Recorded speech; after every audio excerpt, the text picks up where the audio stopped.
What's going on, you guys? Welcome back to another video. In today's video, I'm going to be taking a look at what I think the opening lineup's going to look like for the Seattle Kraken. We have the expansion draft coming up pretty soon here as we're getting down to the last bit of the season. Super excited. Everyone's excited about the Seattle Kraken coming into the NHL. And this is what I think their opening roster is going to look like. Some of you guys might agree and disagree with me. I've seen some hot takes. I've seen some people make videos just like this. But I'm giving you guys my thought here. Before we hop into this, as always, if you guys are new to the channel, it would mean a lot if you guys subscribed and liked the video if you enjoyed. And with that said, let's hop into this. So the first lineup, what I have here for the very first line for the Seattle Kraken is going to be Michael Backlund, Sammy Blais, and Andreas Johnsson. The Devils have a lot of young talent, so that's why I think Andreas Johnsson is going to be left open here in the draft. Same with Michael Backlund. I think Calgary just has a lot of people to protect, and Backlund, just being a little older, just isn't one of those guys. He's mainly, in my opinion, a second line center, but because this team doesn't really have a first line center, he'll have to fill that role for the time being. And then Sammy Blais is somebody I think they could get from the St. Louis Blues. I have him in that first line because I think he's very talented. I just think he hasn't been able to prove it yet in the NHL very much. He did very well in the playoffs, I thought, for the St. Louis Blues on their run. So I think starting him off in that first line position, give him a chance to prove himself a little bit and see what he does. Second line, I have Anders Bjork, I have Mikael Granlund, and I have Brian Rust. Now I think Brian Rust gets left open for the Pittsburgh Penguins. They just have a lot of people to protect, like Brandon Tanev, Kapanen, McCann, who's having a really, really good year. Obviously, Crosby and Malkin. They have Genzel, probably Zucker they protect as well. So I think that leaves Brian Rust, who is also a possible first liner. He's played with Crosby, so he knows what he's doing. I think he could jump up and play that first line role, but I have him in the second line here on my list. Mikael Granlund, I think, would be a really solid second line center. I think this team pretty much already, as you can tell, has two second-line centers. So Mikael Granlund and Backlund could switch depending on how they're playing. But I think Granlund's a really solid second-liner. I believe he's a RFA or a UFA, at the end of the year. So they would have to re-sign him right away when he gets onto the team. But I think that would be okay. And then Anders Bjork's a good young player. He's 24 years old, only making 1.6 for the next 2 years, and I think he just has so much potential to grow. The tough thing is for the Buffalo Sabres, they just have a lot of people to protect. I'm looking here, they have to protect Jeff Skinner. He's got a no-move clause. They got Eichel, Reinhart, Olofsson, Tag Thompson, Casey Middlestat. For me, it was a toss-up between if they protect Anders Bjork and Casey Middlestat, but I think they still protect Casey Middlestat as he is a couple years younger. They could probably get him for cheaper too, as he is an RFA at the end of the year. He still has to prove himself. So I think that's where it leaves Bjork available for Seattle to grab. Now this third line I actually really like, and I think could be a low-key scoring third line.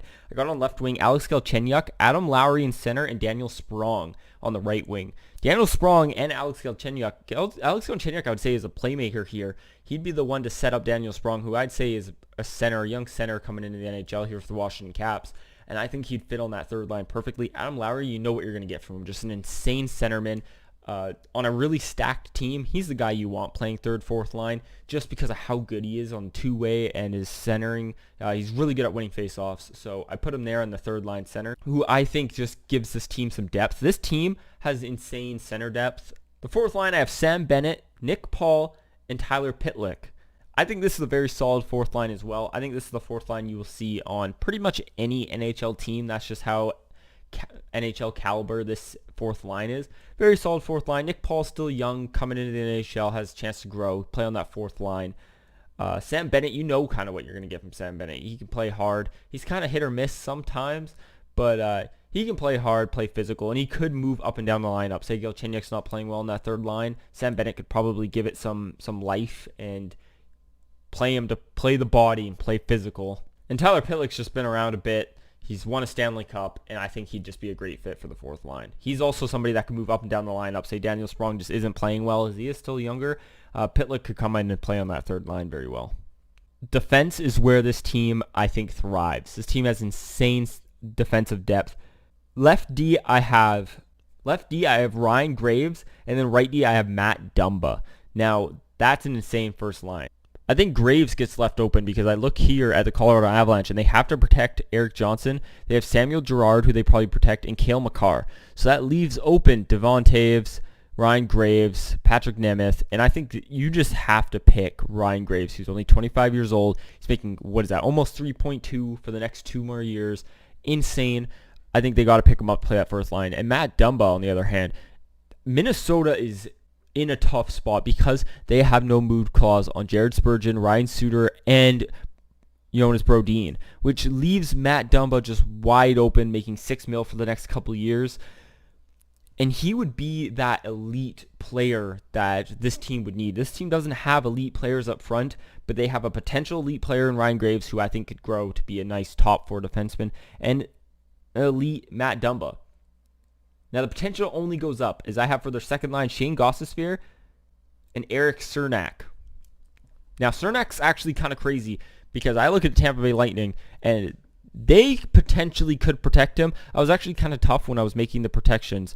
I have Victor Hedman is a no-move clause, which obviously they're going to protect him anyways, and Mikhail Sergachev, somebody they're going to protect. But I also have protecting Ryan McDonough because I do see Tampa Bay Lightning being one of those teams that after this year and Seattle comes in still thinking they can win the cup. Like, they can go back-to-back now, but even after this year, they could go on again the next year. That's how good this team is, and I think they see that potential being there with Ryan McDonough more than Eric Cernak, as he's only 23 years old. He's making roughly close to $3 million for the next 2 years, and he hasn't really established himself, I don't think, as a solid, complete NHL defenseman, or at least a top 4 NHL defenseman. He's young, he's good, and he could easily develop into that, so that's why I think he gets left open.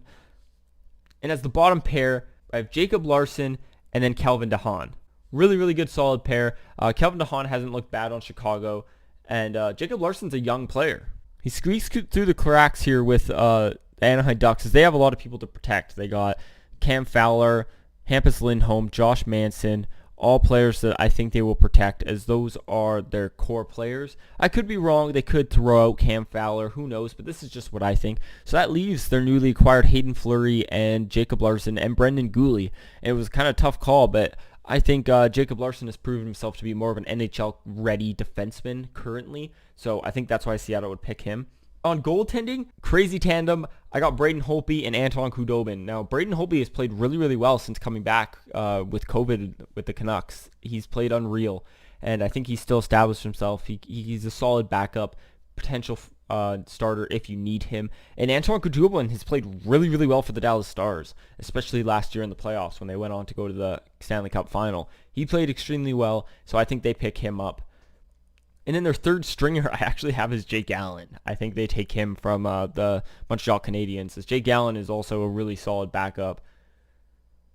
But yeah, that's what I see as my starting opening day lineup here for the Seattle Kraken. There are some players that I'll just quickly name off that didn't really make the team. Like, we got Matt Nieto. He didn't make the team. We got Mikhail Gregorienko, who I think is really good and could potentially fit in, but they just have such center depth already from my team here, so I just don't see him fitting in. They also have Casey Cizikas and Jujhar Khaira, who I think is also another player that could potentially come in. And then another player that didn't make it is, let me see if I'm pronouncing this right, Julian Gauthier. I think I could be pronouncing that wrong, I'm sorry. And Austin Wagner. And then on defense here that didn't make it is Jacob Zabrell. I think that's how you pronounce it as well, from the Boston Bruins. And then Jake Bean from the Carolina Hurricanes, who's another young player that could easily come up and jump into that defenseman play. And this is what I think Seattle Kraken's lineup's going to be. And this is without trades. We saw with the Vegas Golden Knights, there was a lot of trades to force Vegas to take some players. And you saw that work out very, very well for them. So I could see something like that potentially happening here for Seattle Kraken, where they get offered and forced pretty much via trade to take certain players, and then they build their team around those trades and those players that they require as well. So I'm super excited. I'm excited to compare my team here that I quickly made and what their actual opening night roster looks like. I think it'll be completely different. But regardless, this was very fun. Thank you guys so much for tuning into another video. As always, if you guys are new to the channel, it would mean a lot if you guys subscribed. Like the video if you enjoyed. I'll talk to you guys in the next one. Peace.